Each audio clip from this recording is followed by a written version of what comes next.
रखिए यूनिफिजिक्स classes channel, bell icon को press करें वीडियोस सबसे पहले देखने के लिए। Bernoulli theorem.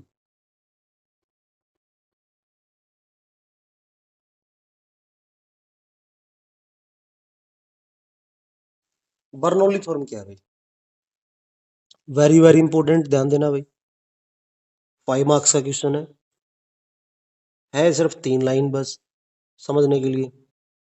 ये पाइप मान लिया, यहाँ हाइट है h1, यहाँ पे हाइट है h2, यहाँ एरिया है a1, एरिया है क्रॉस सेक्शन का a2।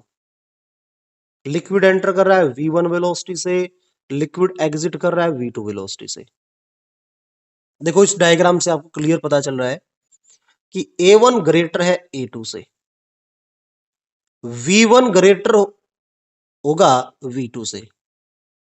यहां प्रेशर मान लिया P1, यहां प्रेशर मान लिया P2। ठीक है, V1 ग्रेटर होगा या V2 ग्रेटर होगा?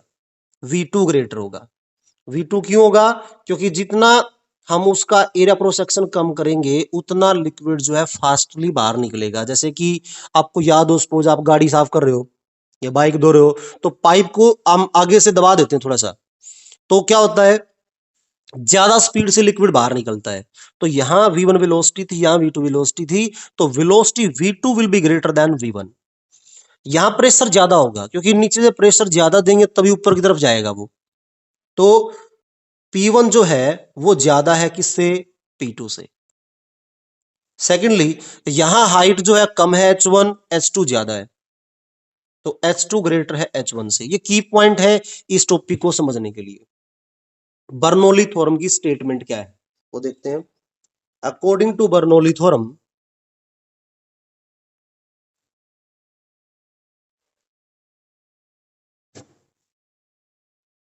Total sum of pressure energy comma kinetic energy comma potential energy of fluid at every point of cross section of pipe will be equal। क्या मतलब इस चीज का भाई? हर पॉइंट ऑफ क्रॉस सेक्शन के ऊपर, सपोज मान लिया चाहे इस पॉइंट पे बात करो, चाहे इस पॉइंट पे, चाहे यहाँ पे, हर जगह पे जो प्रेशर एनर्जी होगी लिक्विड की, काइनेटिक एनर्जी होगी, पोटेंशियल एनर्जी होगी, इन तीनों का जो सम है, वो तीनों का जो सम हर पॉइंट पे क्या रहेगा? कांस्टेंट रहेगा। मतलब यहां प्रेशर एनर्जी जो होगी इस पॉइंट की, काइनेटिक एनर्जी, पोटेंशियल एनर्जी, तीनों का सम जितना इस पॉइंट पे होगा उतना ही इस पॉइंट पे होगा। कैसे प्रूव करते हैं? प्रूफ क्या है? हमने यहां इसको प्रेशर एनर्जी दी तभी ऊपर गया लिक्विड, तो प्रेशर दिया उससे प्रेशर एनर्जी घटेगी ऊपर जाएगी, तो क्या बनेगा भाई? यहां हमारे पास होगा प्रेशर मान लिया P1, जिससे V हमने मान लिया A1 V1 is equal to A2 V2, equation of continuity थी। इसका मतलब क्या है? Volume rate of liquid per unit time entered. तो V मान लिया हमने वॉल्यूम जो पर यूनिट टाइम एंटर कर रहा है, ठीक है। तो P1 प्रेशर यहां था जिससे V वॉल्यूम ऑफ लिक्विड जो है एंटर किया, ठीक है, V volume of liquid per unit time enter किया। और यहां हमारे पास में क्या होगा? P2 प्रेशर है और V हमारे पास वॉल्यूम जो है पर यूनिट टाइम में जो है बाहर निकल रहा है, क्योंकि वॉल्यूम हमने सेम माना था V। तो यहां P1 V लिया हमने, प्रेशर इंटू वॉल्यूम, यहां हमने प्रेशर इंटू वॉल्यूम लिया। ये हमारे पास दोनों क्या है? ये दोनों हमारे पास प्रेशर इंटू वॉल्यूम क्या बनेगा? प्रेशर एनर्जी, क्योंकि प्रेशर ने वर्क किया। वर्क कैसे किया भाई? इतना वॉल्यूम ऑफ लिक्विड उसने जो है एंटर कराया और इतना जो है उसने एग्जिट कराया।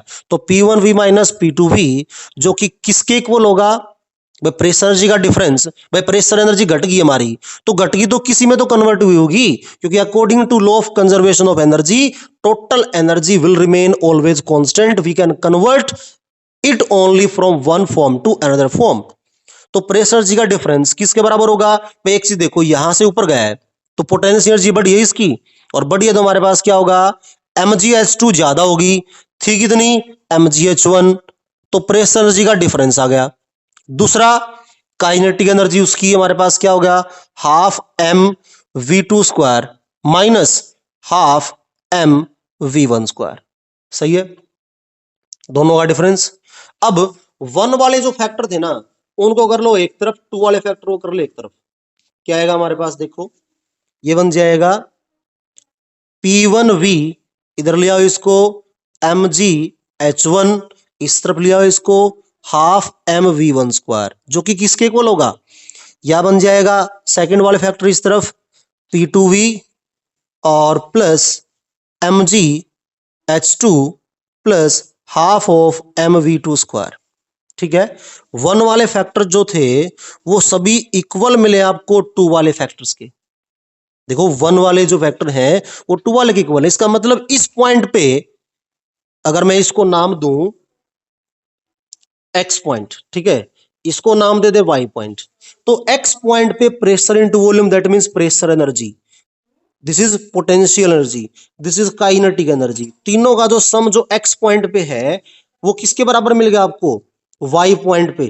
तो इसका मतलब pressure energy, potential energy, kinetic energy throughout the flow of liquid will remain constant. और वन और टू अगर बराबर हैं तो हम क्या लिख सकते हैं? PV plus mgh plus half mv square equal to constant. ठीक है, ये हमारे पास थी भाई बर्नौली थ्योरम। अभी एक्सटेंड करेंगे इसको, और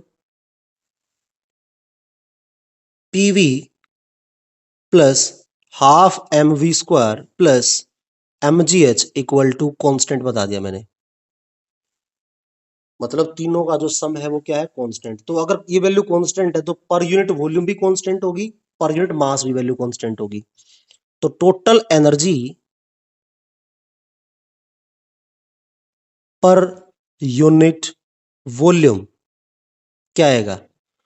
PV upon V plus half M V square upon में V plus M G H upon V equal to constant. और ये क्या मिलेगा आपको? वॉल्यूम से वॉल्यूम कैंसिल, पी आ जाएगा, मास बाय वॉल्यूम डेंसिटी हो जाएगा 1/2 rho V square, mass by volume density हो जाएगा rho G H equal to constant. ये हो गया पर यूनिट वॉल्यूम के लिए। सिमिलरली पर यूनिट मास के लिए भी हो सकता है। Total energy per unit mass PV upon में M plus half M V square upon में M plus M G H upon में M equal to constant. Volume में मास बन जाएगा 1/रो, क्योंकि मास पे वॉल्यूम डेंसिटी होता है तो वॉल्यूम में मास होगा 1/डेंसिटी। तो P by rho plus mass से mass cancel 1/2 V square plus mass से mass cancel G H is equal to constant. ये बात आगे हम क्यों कर रहे हैं, ये यूज होंगे अभी इसकी एप्लीकेशंस के अंदर। ठीक है, नेक्स्ट है भाई एप्लीकेशंस।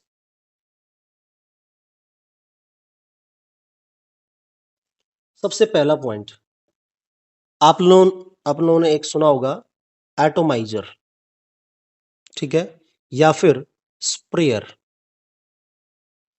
इसमें बर्नौली थ्योरम का यूज होता है। कैसे?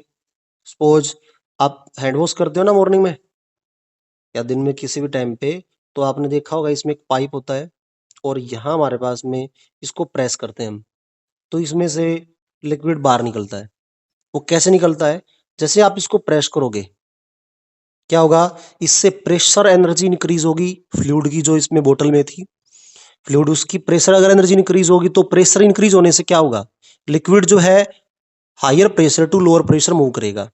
तो फ्लूइड जो है इससे प्रेशर एनर्जी के डिफरेंस की वजह से लिक्विड जो है रेज करेगा, ऊपर की तरफ रेज करेगा, तो इसका मतलब क्या होगा? उसकी पोटेंशियल एनर्जी में चेंज आएगा, बाहर निकलेगा, काइनेटिक एनर्जी में चेंज आएगा। That means this work on the principle of Bernoulli theorem. जो बच्चे खेत वगैरह में आपने देखा हो भाई, हम स्प्रे करते हैं खेत में, ठीक है ना, वो हैंड जो होता है यहां से नीचे हैंड करते हैं ना, जैसे मान लिया सपोज पीछे पीठ पे बांध लिया हमने, और ये हमारे पास हैंडल होता है, ठीक है। हैंडल को बार बार प्रेस करते हैं, और ये हमारे पास में यहाँ से इसके पाइप कनेक्टेड है जिससे हम स्प्रे करते हैं।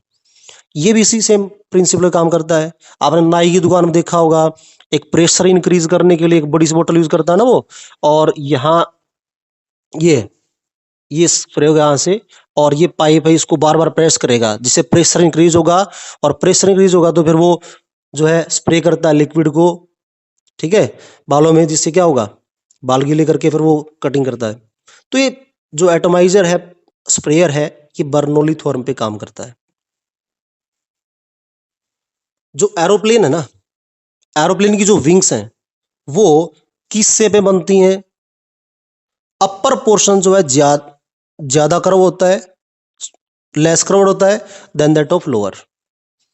इन aeroplanes lower portion of wings is made more curved than that of upper part, ठीक है। क्यों? ताकि प्रेशर डिफरेंस क्रिएट हो, और प्रेशर डिफरेंस क्रिएट होगा तो उससे क्या होगा, जो ये प्रेशर का जो डिफरेंस है वही तो इसको लिफ्ट अप करने काम आएगा। बात समझ में आई? एरोप्लेन चल तो पड़ेगा रोड के ऊपर, लेकिन उठेगा क्यों, ऊपर की तरफ क्यों मूव करेगा? क्योंकि वो जो प्रेशर डिफरेंस बनाएगा, इसका जो स्पेशल डिजाइन है विंग्स का, वो प्रेशर डिफरेंस बनाएगा, जिसकी वजह से प्रेशर जब भी डिफरेंस होगा तो उस प्रेशर डिफरेंस से जो वर्क होगा, वो वर्क जो है किस में कन्वर्ट होगा, काइनेटिक एनर्जी और पोटेंशियल में। पोटेंशियल की वजह से रेज अप हो जाएगा एरोप्लेन, और काइनेटिक एनर्जी जिसमें कन्वर्ट होगा उसकी वजह से फॉरवर्ड डायरेक्शन मूव करेगा। थर्ड पॉइंट हमारे पास है भाई, roofs of huts flown away in storm। जब तूफान आता है तो जो झोपड़ी है उनकी छत जो है उड़ जाती है, ठीक है।